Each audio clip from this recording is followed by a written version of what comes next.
My brother's girlfriend gave my schizophrenic ex-boyfriend private details about my pregnancy, and now my family's mad that I'm cutting her off after he crashed my baby shower claiming the baby is his. This story needs a lot of background to fully grasp how severe everything is, so buckle in. My ex-boyfriend Jake, 27 male, and I, 27 female, broke up a few years ago. We had been together for over 5 years and were thinking about marriage and buying a house together. In the last year of our relationship, everything fell apart. Long story short, he had a sudden psychotic episode and was placed in a mental health ward, mental health facility attached to a hospital, for his safety.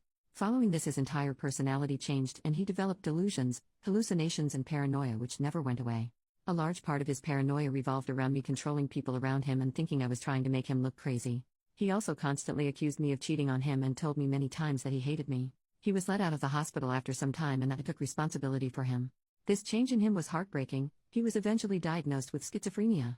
I did everything I could to be there for him. I went to all of his mental health appointments and stayed up at night to make sure he didn't leave the house alone. He was prone to wandering out at night when experiencing psychosis. Things became too much for me to handle. He became angry and his paranoia about me made it impossible to help him. He didn't trust me to be close to him, but at the same time he didn't want me to leave his sight as he was convinced I was cheating. When he seemed to be doing a little better mentally, I broke up with him. I waited until I felt he would be okay on his own and helped organize for him to move back in with his parents. I was filled with guilt for that decision, but it was the right choice for me. I was struggling. For months I received no love and was used as an emotional punching bag. I did my best. He wasn't the same person anymore and his resentment for me was intense. Obviously this isn't the full breakdown of his mental health issues, as a lot of the things he went through are very personal. I never blamed him for what happened, but I needed to be happy and did what I needed to do. It was a messy breakup, but it went better than expected. We kept talking for a little while as friends. I think the entire time we kept contact he assumed we would get back together at some point. I continued helping him when I could. When I started a new relationship with my current partner Sam, 30 male, Jake had a really bad psychotic episode and threatened both of us. He accused me of cheating on him with Sam before we broke up, which makes no sense as I met Sam a while after we had broken up, and sent both of us intense messages. I managed to contact Jake's family, who got him the help he needed. Following this, I cut all contact with Jake. It was obvious that we couldn't maintain a friendship anymore. The only slight connection I have to Jake is my brother's girlfriend Jess, 29 female. Her and Jake have been friends for years and have maintained their friendship. She knows the entire background to our relationship and never chose sides. I would say I am close with her. We have always been friendly. It always made me happy to know that Jake still had a good friend to confide in. Shift forward to March 2022. I got pregnant with Sam's baby in January and was 3 months pregnant. I had just told my family and close friends about the pregnancy. I told everyone to keep it quiet as I didn't feel ready to publicly announce it. I was incredibly emotional, nauseous, and in no state to deal with any potential fallout at that point. Less than 24 hours passed after telling my side of the family and I received a phone call from Jake. He had found out I was pregnant and left a voicemail saying he would be filing for custody of the baby. Obviously he was in a psychotic episode, so I ignored his calls and let his family know that he had reached out to me. By this point it had been over a year since we had even spoken.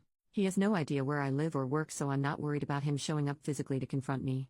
I knew the only way he could have found out would have been through Jess. I called and confronted her about it and she admitted to it.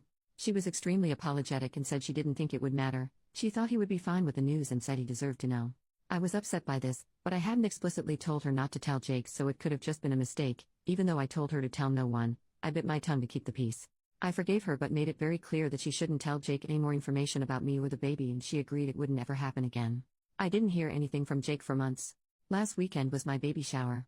Sam and I had the baby shower together. It was more of a party than a traditional baby shower. We hired a function room at a bar and invited 80 people to come celebrate. We were all having a great time until I saw Jake standing at the bar, looking around. I managed to slip away without him seeing me and grabbed security to get him escorted out. The area had been roped off for us as a private function, so I simply told them he hadn't been invited.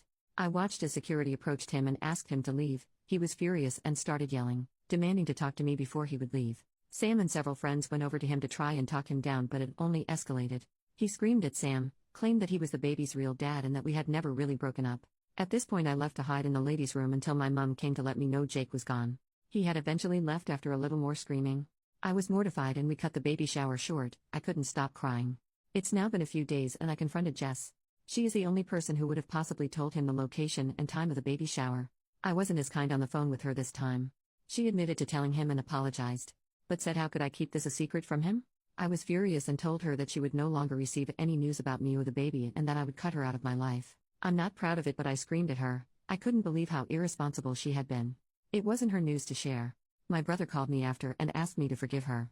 He knew she was wrong, but he didn't think he should also be punished for what she had done. He knew that by cutting her out, I also wouldn't be telling him any news about the baby. In part, he thought I should blame Jake for his reaction and not Jess, that she hadn't known he would show up. The damage was already done and I should let it go. But I honestly don't blame Jake for what happened. He is mentally ill and needs help. It's not his fault, and I know he will regret all of this when he comes back to a more clear headspace. I told his family what had happened and they told me he was readmitted to the mental health ward. He had threatened to harm himself if he wasn't allowed to see my baby. Regardless of whether I think he is at fault, I definitely don't feel safe with Jake now. I have a child to think about, and him thinking it is somehow his is pretty scary. I haven't budged with Jess or my brother. My family all think I should forgive her so my brother can meet his niece or nephew. We don't know the gender. But I just can't trust her. She already broke my trust once and I'm furious. I could have been hurt if Jake had confronted me at the shower. So many things could have gone wrong. I don't know what to do. I'm heartbroken that my brother may not get to meet this baby for a while. But I'm scared that she could tell Jake information about the baby that could put us in danger. My parents and other family members have all agreed not to tell Jess or my brother any information about the baby upon threat of also being cut out. I just don't know how long I can feasibly cut them out before I crack. Sam is obviously on my side with all of this. If it wasn't for him, I would be in a much worse state. Any advice would be appreciated. I'm finding it hard to stick to my guns on this and worry that news will leak to Jess from other family members. My parents were particularly hesitant to promise not to tell my brother when the baby is born. Update: after I made that post, I was overwhelmed by the response from everyone. Thank you for all of the amazing advice I received. It definitely put everything into perspective for me and made me take things more seriously. Decided I should post an update as I received a lot of messages asking what had happened. I received a lot of comments doubting the motives of Jess, and unfortunately you guys were right. So, I had my baby earlier than anticipated. I'm happy to announce that Sam and I now have a beautiful son. He is currently 10 weeks old and was born at 38 weeks. We are absolutely smitten with him and couldn't be happier. Not long after I made my original post, Sam and I moved into a new house. We had been living in a one-bedroom apartment and decided we needed more space for our growing family. Part of our decision on our house was that it was further away from my brother and Jess. Our apartment had only been a 5-minute drive from them, and I felt uncomfortable knowing that Jake could potentially be visiting and we could run into him while walking the dog. I also didn't trust that Jess hadn't told him where we lived. Our new house is now a 45-minute drive away from them, and I feel much safer. We didn't tell them the location of our new home. We had been living in our new house for about a month with no issues. I heard from Jake's family that he was on an extended mental health hold at the hospital as his psychotic episode was not subsidizing and he refused to take his medication. I also warned them about his relationship with Jess and they seemed to take it seriously. They would keep an eye on them and told the hospital that she was not to be allowed visitation with him. My family stopped pestering me to forgive Jess. My mom had a heart-to-heart with me and finally understood why I had to cut my brother out. I didn't hear anything from my brother. Apparently my mom had stepped up and had a conversation with him about the severity of what Jess had done. It broke my heart to push my brother away as we had been so close. But after reading all of your comments, I knew that I had to be responsible and keep my baby safe. Unfortunately, things didn't stay so calm. After a few months, I received a call from Jake. He had finally been released from the hospital and was embarrassed about his behavior at the baby shower. He told me he knew that the baby wasn't his. He cried and asked to speak with Sam. He wanted to personally apologize to him. Sam didn't want to talk to him. I told him I forgave him. I knew it wasn't his fault and that we should move on. I was also very firm with him and told him that under no circumstances would I let him be around me or my baby. If he tried to contact us, I wouldn't hesitate to call the police. He accepted that and our conversation ended. About 2 weeks later, Jake showed up at Sam's workplace, demanding to speak with him. They had a short conversation where Jake broke down in tears and begged to be forgiven. From what Sam told me, he didn't seem to be stable. In his apology, he said, "I'm so sorry for confronting you in public like that. I should have spoken to you privately. Clearly you didn't know the baby isn't yours and you were humiliated in front of your friends." Paraphrasing here. Sam didn't want to provoke him, so he said he accepted his apology and asked him to leave. Sam then called me to let me know what had happened. I was shattered. Obviously Jess had told him where Sam worked. I called Jake's family to let them know what had happened. They told me the next day he hadn't come home and were extremely worried. He wasn't meant to be driving as his license had been suspended. He had been caught speeding several times, but he had taken his mom's car without her permission. A few days later he was found by police in a building that was under construction, completely out of it and confused. He had driven 20 hours away from our town. He was taken to the local hospital and placed in their mental health ward. His family flew up to retrieve him. To this day I still haven't heard any updates on Jake. I assume he is still in a mental health facility. His family always updates me when he is released. After all of that, my brother called me and asked if he could meet up with me for lunch one day. He sounded upset on the phone, so I agreed. We met at a McDonald's. Then he told me all the crazy stuff that had happened with Jess. Apparently when Jake got out of the hospital, following the baby shower incident, he had shown up at their house to see Jess. My brother was really worried because he could tell that Jake was in a manic episode. He kept an eye on Jake while he visited and noticed that he was being extremely touchy-feely with Jess, who started to seem flirty with him as well. It made him really uncomfortable, so he made an excuse about him and Jess needing to go to a friend's house. When Jake left, him and Jess had a massive fight. He confronted Jess about the flirty behavior and she was extremely defensive. She flat out denied that she had been flirting or that Jake had been touching her at all. My brother decided to drop it. Not long after, we later realized this happened on the same day that he had gone to Sam's workplace. Jake showed up at their house again, but this time Jess was at work. My brother works from home. Jake told him that he was in love with Jess, confessed that they had been sleeping together, and showed him a bunch of text messages between the two of them to prove that he wasn't making this up. My brother asked him to leave. When Jess got home, he confronted her. At first she tried to deny it but eventually confessed. She begged my brother to forgive her. She had realized after his outburst at the baby shower that she didn't love him. My brother was furious and told her to stay with her parents for a while. Ever since then he hasn't heard from her. It's been months now and it looks like things are over between the two of them. My brother feels terrible about what Jess did to me. Although I want to let him back into my life fully, I still don't trust that he won't eventually get back together with Jess. The two of them haven't officially broken up, and until that day comes I won't be sharing my address or photos of our son with him. So far my brother has met our son once at my parents' house. I still don't know why Jess decided to tell Jake about my pregnancy. But I'm so glad she isn't in our lives anymore. I haven't heard anything from her or Jake since. I'm constantly worried he could show up again. I've developed some strange OCD behaviors after it all, needing to check that all our doors are locked 5 times and touching all of the windows in our house before I can go to sleep. Other than that, things have been peaceful so far, and Sam and I have been able to enjoy our new life as parents.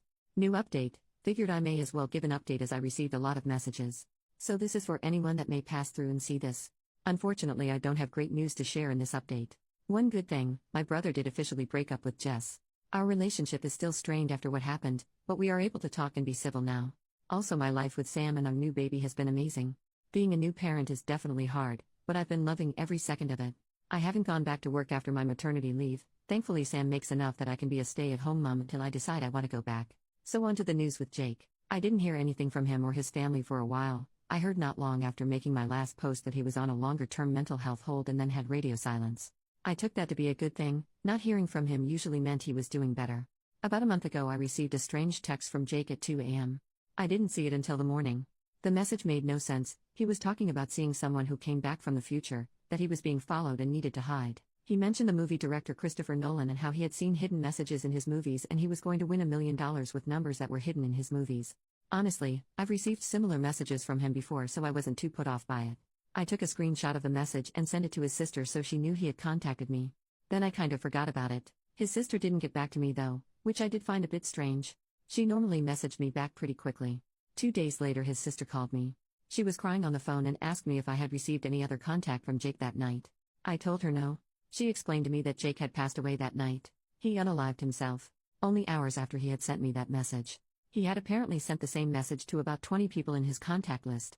I don't know all of the details, but apparently that night he had managed to steal his mom's car again. She had been hiding her keys from him, but after ransacking the house he had found them. He went on a drive around the city. No one really knows the details of what he was thinking. But he rammed into another car and pushed them off the road. They slammed into a tree. Thankfully they weren't majorly injured. I later found out it was a young 17-year-old couple in the car. It was a hit and run. He apparently sped up behind them on a quiet road, hit them from the back and sped off. It was all caught on a dash camera.